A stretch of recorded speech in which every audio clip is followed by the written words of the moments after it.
Hello, welcome guys. Today I would just want to do a short video kind of showing you and making a little test how important a high amount of FPS really is. For that purpose, I chose the Porsche. I chose Valencia because it's not so long of a track. And we're just going to head right to the game. Also, thanks to Kunos for kind of sending over this nice Assetto Corsa shirt. So I guess we want to go to the game. The whole point of this video is about why high FPS does matter, and I'm going to test myself how good I can actually cope going low with the FPS. I loaded the setup. We are already on the track, so I think we should be good to go here. You can see in the middle on top of the screen my current frame rate, the GPU utilization, and CPU. Of course, the AMD CPU isn't really struggling here. 7800 X3D is probably one of the best CPUs you can have right now for sim racing. But any X3D CPU will really do for all the sim racing games that don't really utilize more than one core. The extra cache this CPU has is super helpful to give you a smooth and high FPS experience. It was the biggest game changer I had, because my FPS weren't bad before, but with that CPU it turned crazy good at the end of the day. And I'm not the only one reporting that. No, but this is about something else. This is about the GPU. So if you are very limited in terms of frames, how that might affect your driving performance and how fast you actually are, or how difficult it is for you to learn the game. So now I'll just try to do 2 quick laps or something. The tire, of course, needs to be in the window for this. Right now, what I have with this, it's not really high FPS even, right? It's good, but it's not insane. But I have a very good and direct connection to the game. When I turn the wheel, I can immediately see the impact it has on the car.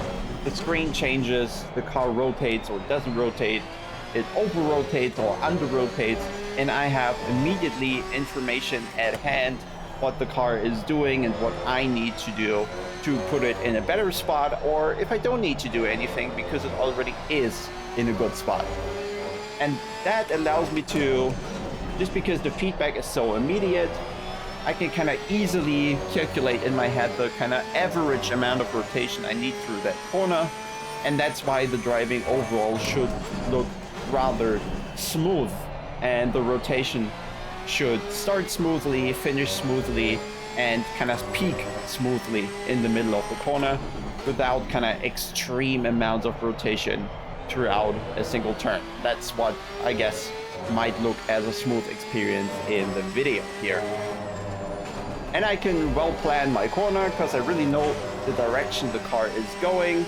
And I have this immediate feedback. I know when I do something, I'm gonna change what the car is doing, what I can alter to, or yeah, in regards to the car behavior.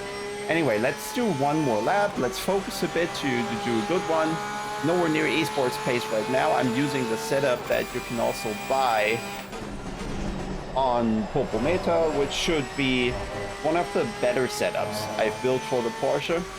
And Valencia is a great experience with it as well. It's kind of made for this car.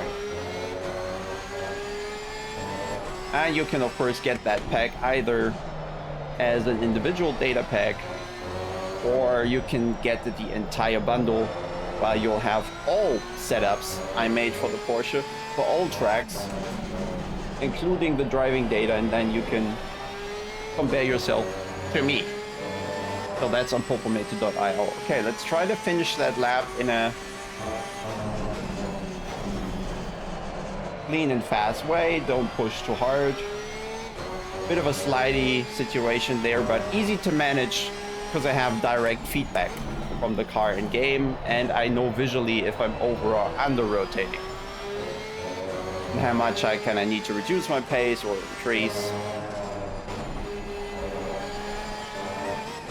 Just on the verge there of clipping the curb, but still enough confidence that I wouldn't eventually jump there. Not the fastest lap in the world, but I think it's going to serve as a reference for now. And then we're going to change the FPS. So now we just go to the options, to video, we turn off the LSS. That already will reduce the frames, but we want to go a little more extreme here. So we are adding a lot of resolution scale. So we make the PC calculate more pixels. And we want to go really low here, okay? Let's see what we're getting. If we hit drive now, you can also see a drop in there. From 150 or something down to 50. And what we're going to have now is it takes a longer time for the GPU to produce the frame. So when I do something on the wheel, there just now is a bigger delay until that frame hits the screen. And there are less of them in general. So I guess there will be kind of a hole for my brain where it's not receiving information. Let's see. Okay, wow, I'm not sure you can see this in the video because of course the video is only recording at 60 FPS, which is just a tiny bit above the 50 that I'm having right now. And, oh boy, this, okay, I can keep it on the road, but I'm puzzled a good amount here because maybe you can already see it that the rotation starts, stops. I do counter steering at points where potentially I don't need to do it.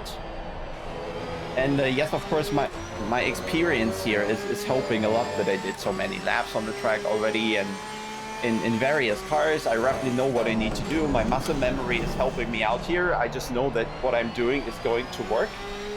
But I feel like I've been stripped of an entire half of information from the game to myself. So I just can't rely on the visual information right now because it is it's not accurate, it's not in time.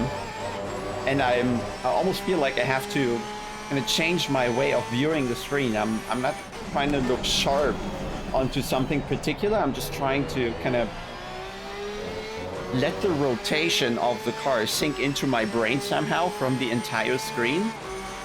And I immediately also have a weird feeling in the gut here that is like, it's not yet motion sickness, but my brain is telling me something is not right here. And last time I think I had that experience was actually with VR glasses that had, for test purposes, a 50 millisecond delay to see where the threshold of the tester lies for motion sickness. And this is about there. Not as extreme, but I definitely have this thing where I turn in and the car doesn't do it. And there's this ever so small delay, and then the car is too far to the inside, my turn-in is a bit too late, the rotation has already started, or the car is over-rotating by the time I start the counter steering, it's actually too late. And while I have, of course, good force feedback, which comes through the really immediate based on the physics that I calculate still in time, it kind of doesn't fit the information that I get from the screen. So my steering wheel gets light, gets heavy, counter steers, but I can't see the exact same information in terms of visual feedback from the game. And yes, I'm talking here. You see, I'm adapting. My lap time gets quite a bit slow, actually. It might not have to be this much, okay? I think if I really try, if I stop talking, so maybe I'll try a clean lap here. I can still manage a decent lap, but I don't feel half as much in charge of the car. I don't feel as confident, or not at all, basically, because I'm just kind of doing my repetitive thing here where I know this is what works, this is the input the car needs, but I'm not driving the car along here confidently where I know, okay, this is the rotation it has, this is the rotation I need to change this. Everything I do feels kind of a bit too late, right? I'm counter steering when the car's already in the slide. I'm not counter steering when the slide is about to happen, which I do normally. So this is actually a huge distractor. Maybe it's good for training to rely less on visual input and pull more information from the steering wheel, or yeah, just muscle memory, or adapt better to kind of when we have local events where you're not on your own PC and you're just a bit distracted by how everything is.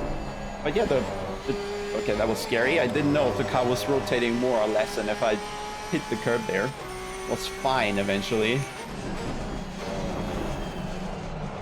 But yeah, this low FPS driving is causing issues. I think I could adapt if I had more laps, and maybe I can bring the lap time down. But just right away, I don't have this immediate response of the car that I need to put it in the place where it needs to be, give it the rotation that I know is the rotation the car will take without losing grip. I don't know, the speed comes down quickly enough for the corners, or if when I turn the wheel, will the car actually respond, or is my grip level kind of exceeded? And I'm just going in and out of the corner a bit here, doing much more corrections on the steering wheel than I used to do with a higher FPS, because I'm just always that tiny bit more on the back foot. I'll finish this lap, okay, and then maybe we have a bit of a food review. It is really weird. Like, I'm not motion sick, but my stomach is telling me something. I don't know the English word for it, but in German it would be I'm a little flau in the Magen.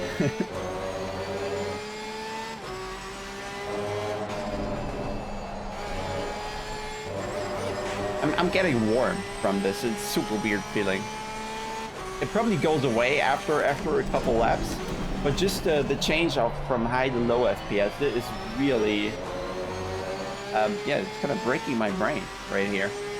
Okay, overall I'd say 3/4 is the lap time difference. I could probably bring it down, but then again, I could also improve the lap time of the high FPS lap. But let's just go quickly here in a, well, any corner really will do. Turn 1 is probably the most pronounced one, and just kind of just put it here. And I just want to paint a few things just to give you an idea. Let's take different colors actually. So what is happening? What is confusing me here? When I turn in, so let's just take the steering wheel here. Let's make it bigger, all right? That's the steering wheel, and I turn into the corner, right? That's a weird steering wheel. Let's actually do a proper steering wheel. That was the logo of a brand we're not mentioning here. Maybe this resembles more of the steering wheel I have in front of me with some buttons around here. Okay. So we're turning to the left, all right? There's a couple of degrees of turn in. And that has happened. But if we just look at the horizon, so to say, how we perceive that the car is in fact rotating, everything around us is traveling into this direction, right? We turn to the left and the environment around us is going to the right. The problem is that the environment kind of has a bit of a delay now until it responds going into this direction after I've turned in. So the initial feeling that I'll get from the game is I turn in and the car doesn't do anything for a couple milliseconds, at least longer than with a higher FPS. And this already sends my brain asking, oh, okay, do we need to steer more? Do we have to tap the brake? Is our speed too high? Is it too low? What is happening here? And until the point in time when the rotation around us is also represented visually by the game, we already might be too deep in the corner, or we might already have made a change to the steering input or the brake input, and we've now already created more rotation than we would have actually needed. And of course, you can get used to all that, probably, but just coming from the high FPS going to low FPS, it really shows kind of the importance of that, right? And if I make a correction now, then the next thing I do is I've created too much rotation because I thought I didn't have any. Then I'm opening the steering wheel to go neutral. Maybe I'm adding a bit of throttle to create understeer, just to stop the amount of rotation again, to maybe bring it down to, well, let's just assume the length of the arrow represents the amount of rotation we're seeing, just to bring the rotation back to a smaller amount. well, I know this is more what the car needs and likes throughout the corner without kind of burning the rears up or something. And I think this should already be enough of explanation here. The only thing I really want to point out here is FPS do matter. How quickly you get the frames does matter. So if you have option to increase your FPS, do it, I'd say, because you have a much more direct connection to the car. Everything you have maybe already in the force feedback or the sound is then also much more timely represented on the screen and just gives you an additional reliable feedback mechanism you can work with. And I have huge respect for everybody driving with low FPS because it is more difficult, I'd say. It is more difficult to bring the car through all the different driving situations and understand your input result relationship, what you are doing to what you're getting from the car.